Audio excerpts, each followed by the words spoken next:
गुजरात सराय आलमगीर थाना बोलानी में नाफरमान बेटे का खून सफेद हो गया। बदबख्त बेटे ने फायरिंग करके अपनी जन्नत को उजाड़ डाला।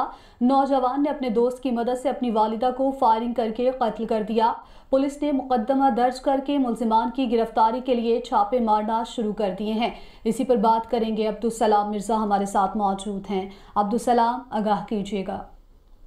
वाकया जो है सराय आलमगीर के थाना बुलानी में पेश आया है, जहां पर 16 साल बेटे ने अपने ही दोस्त के साथ मिलकर 40 साल वालदा जो आसिया बीबी है उसके मुंह और जिस्म के बाकी हिस्सों पर जो है फायरिंग करके कत्ल कर दिया, जो जख्मों की ताब न लाते हुए मौके पर ही जान की बाजी हार गई। ताहम 16 साल बेटा जैन और उसका दोस्त जो है फरार होने में कामयाब हो गए हैं। दूसरी जानिब जब हमारी पुलिस से बात हुई तो पुलिस का कहना था कि इत्तला मिलते ही जाए वकूवा पर पहुंचकर लाश को तहवील में लेकर पोस्टमार्टम के लिए जो है DHQ मेजर अजीज भट्टी शहीद अस्पताल मुंतकिल कर दिया है। ताहम मकतूल के भाई जो अफ्तार हुसैन की मदय्यत में जो है 16 साल जैन के खिलाफ जो है और उसके दोस्त के खिलाफ मुकदमा भी दर्ज कर लिया। लेकिन जब हमारी पुलिस से बात हुई तो उनका कहना था कि इब्तदाई तहकीकात में जो है वाकया जो है घरेलू रंजिश की बेस पर पेश आया। लेकिन चंद ही लम्हों बाद पुलिस की दोबारा एक स्टेटमेंट आई जिस पर उनका कहना था कि जो दोस्त और उसके जो बेटा है जैन उसके जो आपस में लड़ाई झगड़ा हो गया, जिसके राजीनामे के लिए जो है वहां पर ये सुलह करवाई जा रही थी, जिस पर बेटे ने तैश में आकर मां को जो है फायरिंग करके कत्ल किया है। ठीक है, बहुत शुक्रिया आपका, आपने हमें अपडेट किया अब्दुल सलाम।